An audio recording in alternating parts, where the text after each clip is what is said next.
അല്ലാഹുവിന്റെ അപാരമായ റമദാൻ രണ്ടാമത്തെ നോമ്പ് നോക്കാൻ സാധിച്ചു. അല്ലാഹു ഇതുവരെയുള്ള കർമ്മങ്ങളും നോമ്പുകളും മറ്റ് സൽക്കർമ്മങ്ങളും സ്വീകരിക്കുമാറാവട്ടെ. രണ്ട് പ്രധാനപ്പെട്ട സമയത്തെ കുറിച്ചാണ് ഈ സമയം പറയാൻ ആഗ്രഹിക്കുന്നത്.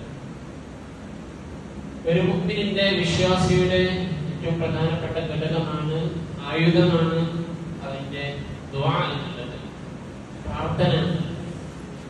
ആ പ്രാർത്ഥനയെ അതിൻ്റെതായ സമയങ്ങൾ ഉണ്ടാകും. ആ സമയത്തിന് പ്രയോഗിക്കുകയാണ് അതിന് ഫലം കിട്ടുക.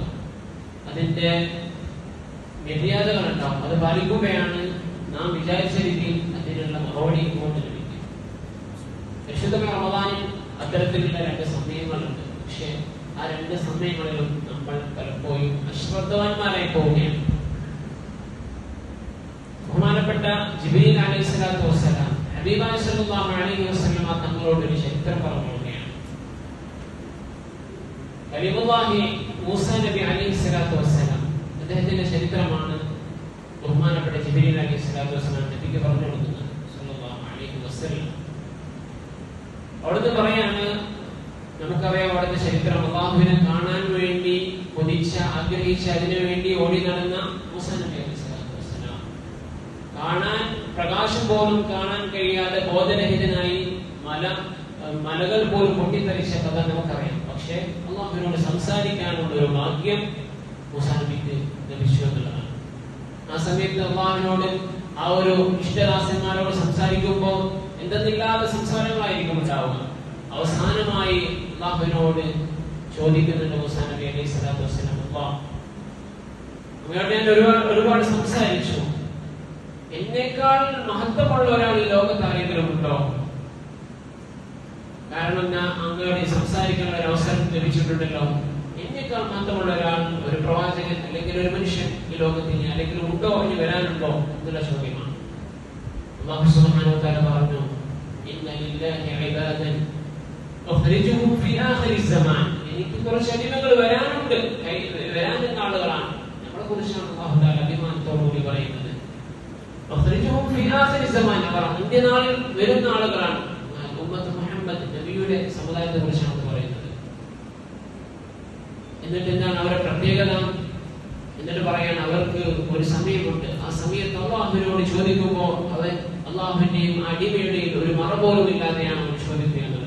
എന്നാൽ മൂസ, അങ്ങയുടെയും എന്റെയും ഇടയിലുള്ള അകലം എന്നുള്ളത്, ഇന്ന ബൈനി വബൈനക സബഊന ഹിജാബ, എന്റെയും നിങ്ങളുടെ ഇടയിൽ ഇപ്പോഴുള്ള അകലം എന്നുള്ളത് 70 മറകൾക്ക് പിന്നിൽ വെച്ചിട്ടാണ് നിങ്ങൾ സംസാരിക്കുന്നത്.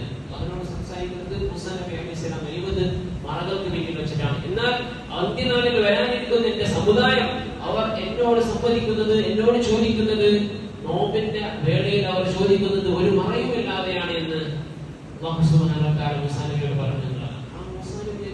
ആ മൂസാ നബിക്ക് കൊടുക്കുന്ന മഹത്വത്തെക്കാളും കൂടുതൽ മഹത്വം നമുക്ക് തന്നു എന്ന് പറഞ്ഞാൽ നമ്മുടെ ഉമ്മത്ത് നബിയുടെ ഉമ്മത്തായതുകൊണ്ടാണ് ആ ഒരു മഹത്വം കേൾക്കുന്നത്. അൽഹംദുലില്ലാഹ്, എല്ലാ നബിമാരും കൊതിച്ചിരുന്ന ഒന്നാണ് നബിയുടെ ഉമ്മത്തിൽ പെടുക, ആ ഉമ്മത്തിൽപ്പെട്ട ഒരു സാധാരണ മനുഷ്യനാകുക എന്നുള്ളത്.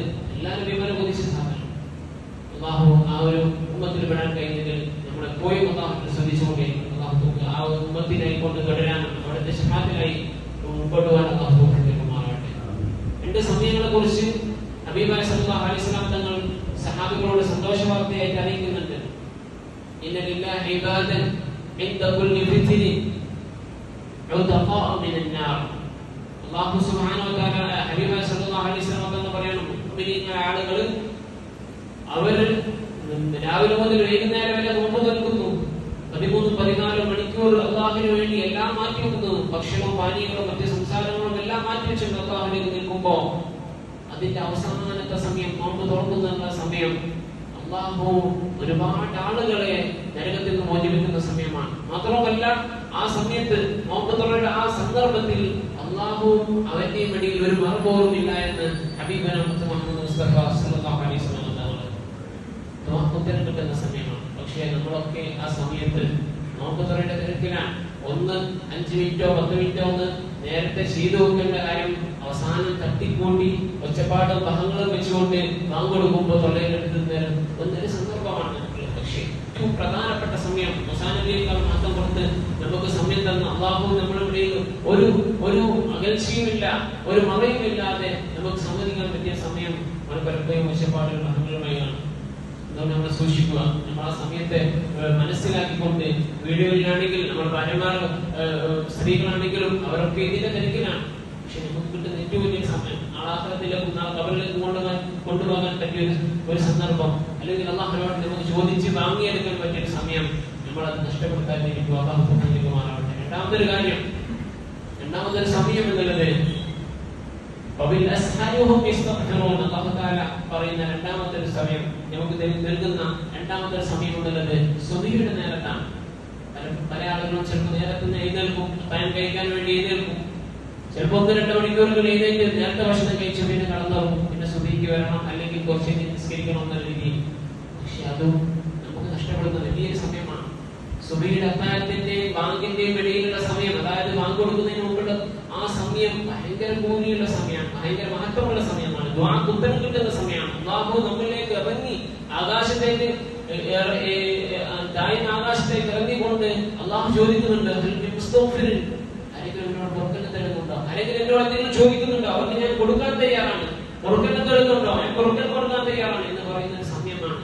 ആ സമയത്തും നമ്മൾ പലപ്പോഴും ചിലപ്പോൾ അവസാന ഘട്ടങ്ങളിൽ ഒന്നെങ്കിൽ അവസാനമാകുമ്പോൾ എഴുന്നേറ്റുകൊണ്ട് തട്ടിക്കൊണ്ടി വെള്ളം കുടിച്ച് ഭക്ഷണം കഴിച്ച് എങ്ങനെയെങ്കിലും ചിലപ്പോൾ അവിടെ നിന്ന് നിസ്കരിക്കുന്ന സന്ദർഭം, ഇല്ല നേരത്തെ നീച്ചുകൊണ്ട് നേരത്തെ ഭക്ഷണം കഴിച്ചുകൊണ്ട് അവിടെ ഉറങ്ങി ചിലപ്പോൾ എഴുന്നേൽക്കാൻ കഴിയില്ലോ എന്ന് വിചാരിച്ചിട്ട് പള്ളിയിലേക്ക് വരാത്ത സന്ദർഭം.